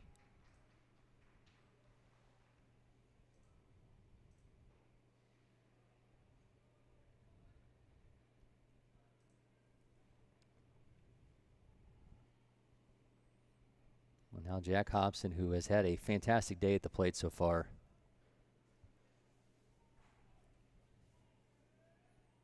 Hobson 1 for 2 with an RBI.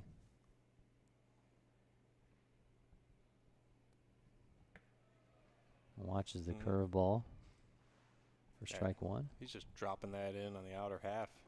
I mean, there's not much you can do, especially with the difference in velocity. That's got to be hard to time up.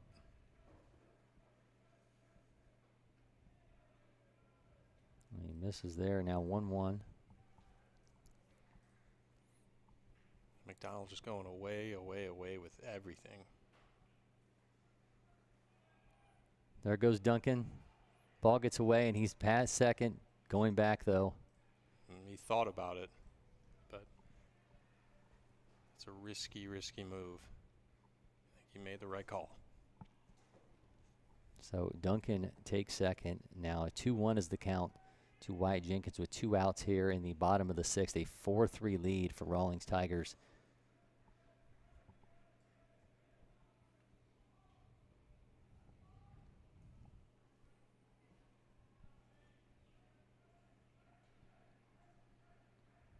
Zachary Redner waiting on deck if Hobson can make something happen. And he shoots that one to left field. That one's off the wall. Duncan scores, makes it 4-4. The ball gets away from the left fielder. Hobson, though, will retreat to second base. So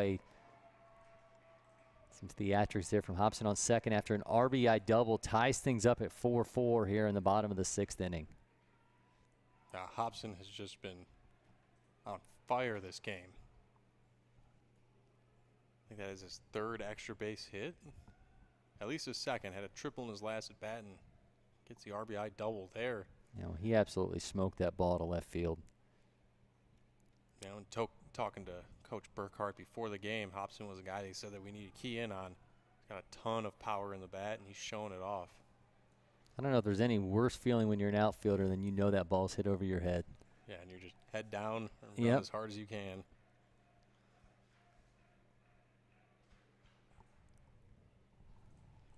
This Zachary Redner, the first baseman, flips that one off for a foul.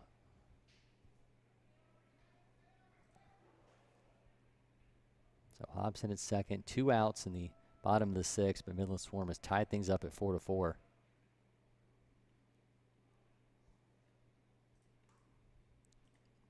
McDonald with the miss to make it 1-1.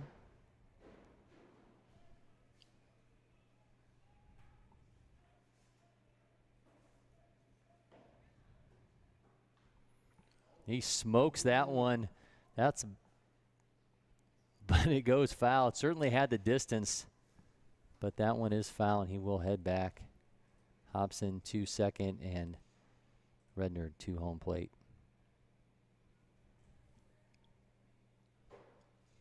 Just a long strike for McDonald.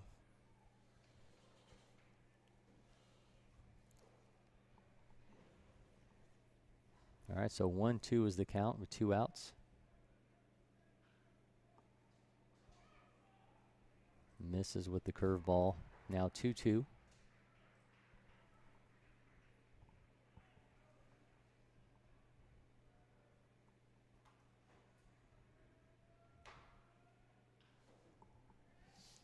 Just that one, second base, makes the throw in time to get out of the inning, but not before. Midland Swarm have tied things up at 4-4, breaking through against relief pitcher Ryan McDonald. So we'll go to the top of the 7th. Colby Ellis returning for Midland Swarm. We'll be right back with the final inning from LakePoint Sports.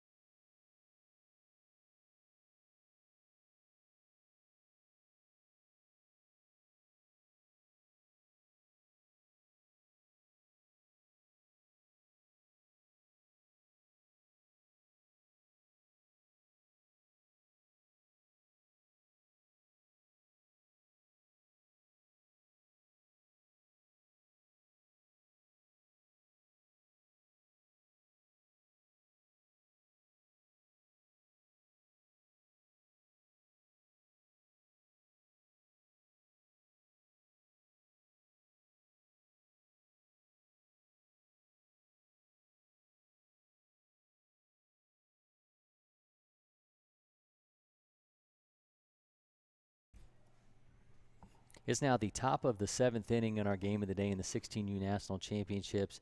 A tie game now, Midland Swarm and Rawlings Tigers notched at 4-4. And Colby Ellis has been one of the biggest stories of this game, coming in relief and thrown 4 hitless innings so far with 4 strikeouts. He's going to be facing off against Gilmore, Jack Lally, and Luke Burns for the Rawlings Tigers here in the top of the 7th.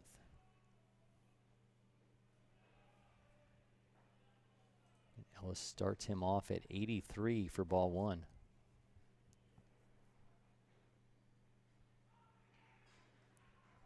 Ooh, a healthy swing there from Gilmore. Now 1-1.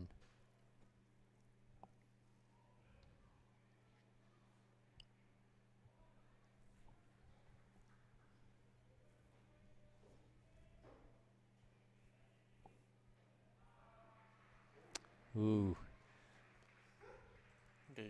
Got a little sword celebration there on the mound, too. Didn't even wait.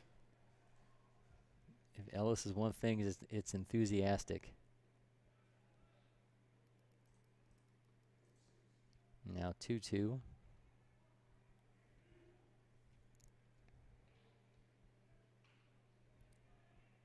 Shoots that one to third base, and throw is in time. Yeah, nice play by Hobson there. Hobson to Redner for the first out. And Ellis just continues to keep the Rawlings Tigers off the base paths. Yeah, he's been fun to watch.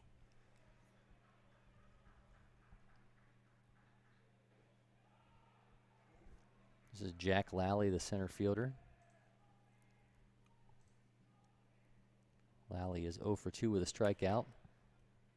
And he makes that to second base, and the throw is in time for out number 2.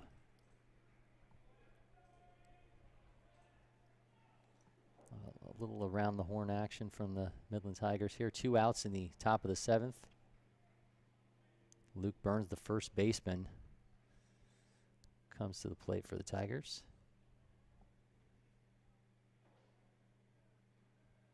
Ellis pumps in strike 1 at 86. Might be the high for him today. Well, he knows this is probably his last batter. If he gets the job done, might as well let it go. Shoots that one down the right field line and will go foul into the bullpen.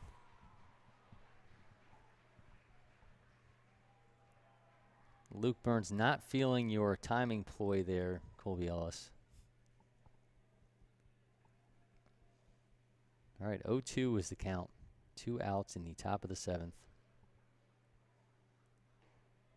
Misses for ball 1 at 86. Yeah, he really, you could tell, reared back and tried to muscle up on that one.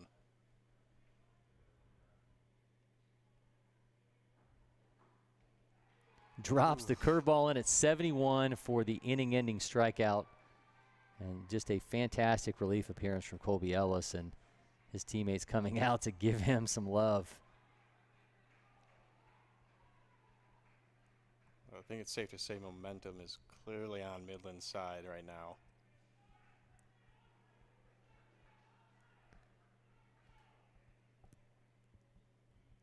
It's always fun to watch a team that plays with their emotions on their sleeve. And these guys have been into it since first pitch. They're enthusiastic, picking each other up. A lot of fun to watch this club. Well, we'll stay with you through the half of inning here as we go into the bottom of the 7th. Ryan McDonald again on the mound for the Rawlings Tigers, and he came in relief of Connor McCaleb. And McDonald started awfully strong with 3 straight strikeouts, but he's trying to find his groove again. He's now allowed a run that tied things up at 4-4.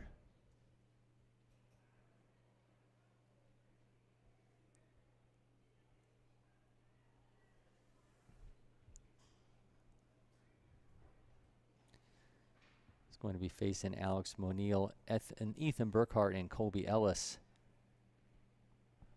Colby Ellis has had such an impact on this game. We'll see if he has a chance to maybe finish off a win here if somehow Midland Swarm can get things going in the bottom of the 7th.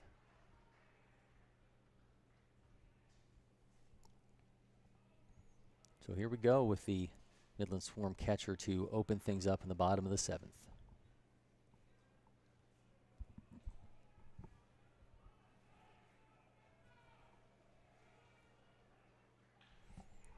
And he rips that one into right field, but the catch will be Aiden Cizik for the first out. And he got a hold of that one, but went right to Cizik. Yeah, that was well struck. Probably one of the harder balls we've seen hit in this game, and right field didn't have to move a step. So now the left fielder, Gilmore.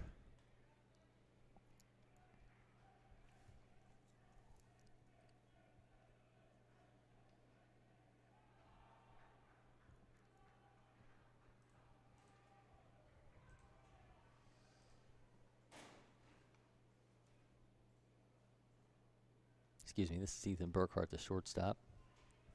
Looking at the wrong lineup there momentarily. Burkhart's 0 for 2 on the day. Showing some patience here.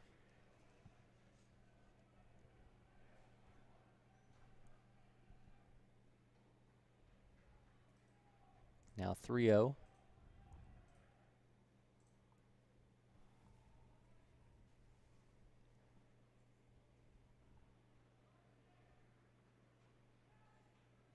And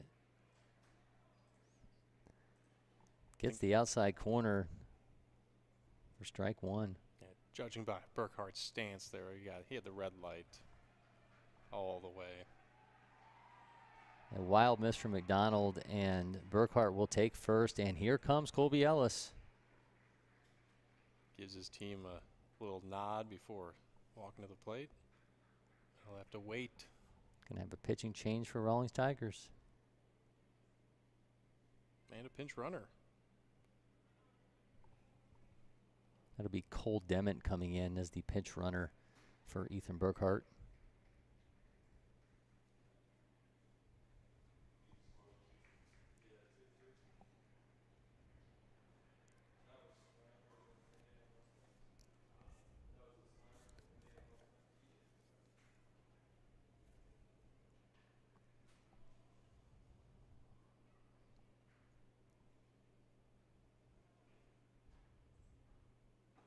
So Aiden Bray, the shortstop, will take the mound to try to get these last 2 outs and preserve a tie. As you mentioned from the offset, Phil, this is the big game for both these teams in pool play, and at this point, Rawlings Tigers just trying to hold on to a tie.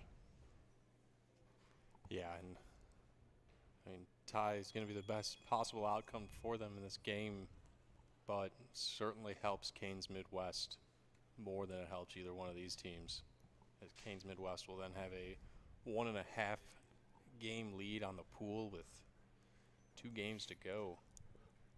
So if it ends like this, both these teams are going to have to hope Canes drop their final 2 to have any sort of shot.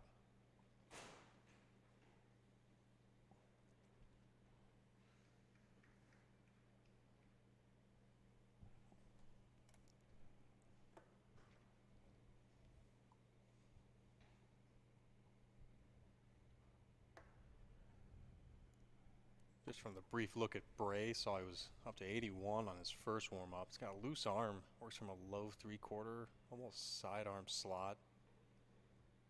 Got to imagine that there's some heavy run and sink to the fastball. He's probably working with a sweeping breaking ball, if I had to guess. Tough to get on top of pitches when you're that low with your slot. Well, that one definitely got away from him in his last warm-up toss.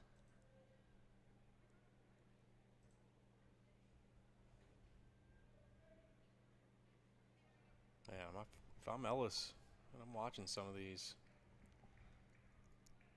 I'm going up there thinking maybe I'm going to wait until he throws something for a strike. Yeah, don't help him out. It's coming into a tough situation. Shows bunt, pulls it back.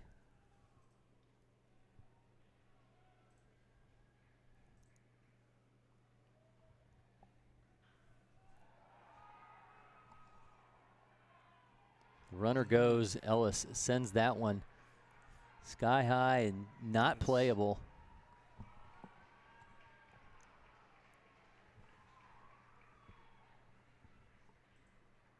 So 1-1 is the count to Colby Ellis with 1 out here in the bottom of the 7th. Pinch runner Cole Dement at first base, taking over for Ethan Burkhardt after the walk. Throw back to first is not in time.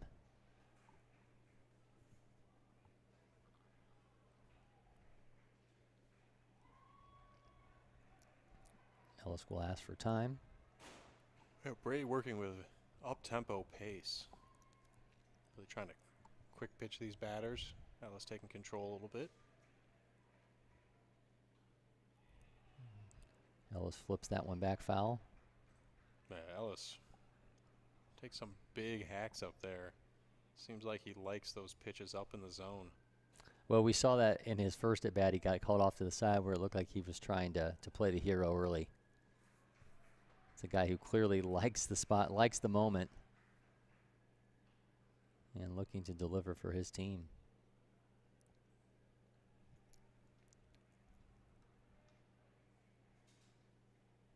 Oh, he holds off. That good restraint there. Started to go, but held off. So 2-2's the count, 1 out in the top of the bottom of the 7th. Runner at first. Shoots that one to short, makes the flip to second, and the throw to first is not in time, so the inning will continue as Colby Ellis beats that out. That good hustle by Ellis. Getting down the line, breaking that up. Giving his team a chance still. So things come down to Jace Cleveland. Cleveland is 1 for 2 with an RBI and a strikeout.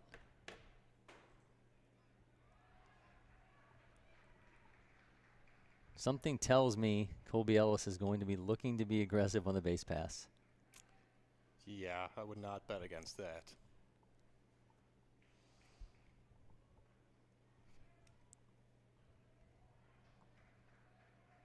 Ellis getting a healthy lead. Ball's on the field, so we'll have a momentary break.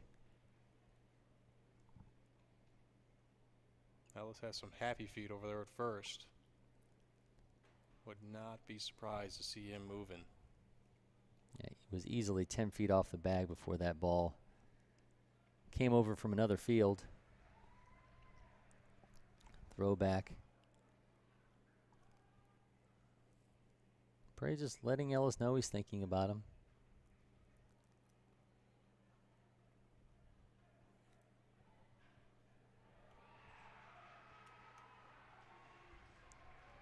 Big first pitch strike right there. Opens up a lot of options now.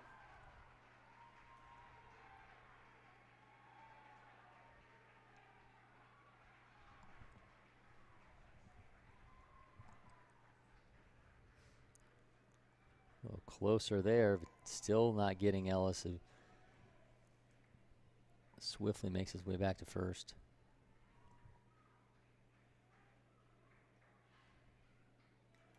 And there goes the runner, and he is safe.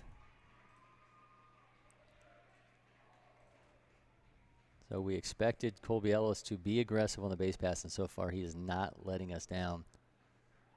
Yeah, got a good jump. You know, Tires might have had a chance if that throws on the first base side of the bag, but doesn't end that way. Well, a big lead at second.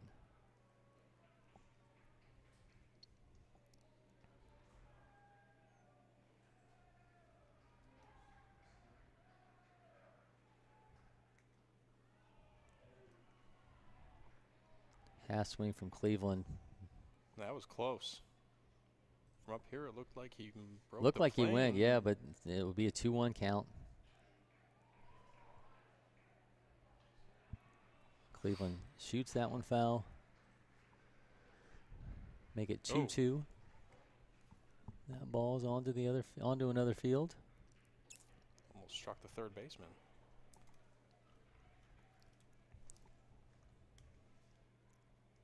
So Jace Cleveland, the runner in scoring position, looking to drive things home for Midland Swarm, and we'll have a timeout here.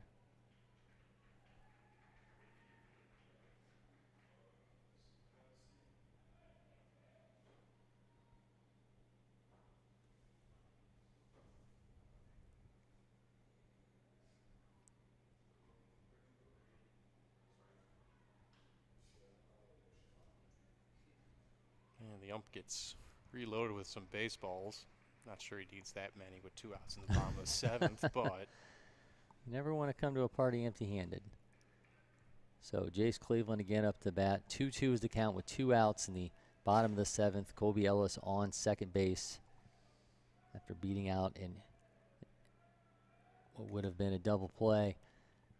Cleveland sends that one deep into right center, but the catch will be made, and we will end with a tie. What started as a 4-0 lead for Rawlings Tigers ends up in a tie as the Swarm are able to fight their way back. And Phil, I think the story of this game has to be the guy who just crouching down there in front of home plate, Colby Ellis, who came in after Jaden Brown had some struggles on the mound and brought a lot of energy and a lot of enthusiasm and some really strong pitching to the mound for Midland Swarm. Yeah, as much as baseball is a team game, that was one of the more impressive singular efforts we've seen, at least in the games that we've been calling, and I've seen this weekend. I mean, that was a tough spot Ellis was put in. Struggled in that first inning that he was out there, couldn't find the curveball. But once he found that curveball, it was kind of game over for the Tigers. There's nothing they could do with him mixing pitches, speeds. And the other side of the coin, you got Tigers who, they rolled out their 3 arms that did a great job of neutralizing a very dangerous Midland Swarm offense. Well, the Rawlings Tigers end up with 4 runs on 3 hits. Midland Swarm have 4 runs on 5 hits.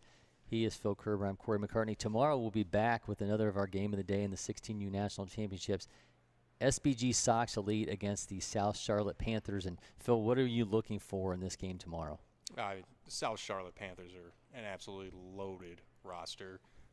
You would go as far as to say that they are the most talented roster at the 16U National Championship. So I'm excited to get a look at them. Yeah, you look up and down that roster. It's North Carolina. It's East Carolina. This is going to be a loaded team. It's going to be a lot of fun to watch. So once again, he is Phil Kerber. I'm Cory McCartney. We appreciate you guys joining us, and be back here tomorrow. We'll have you covered for 10:15 with another game of the day from the 16U National Championship.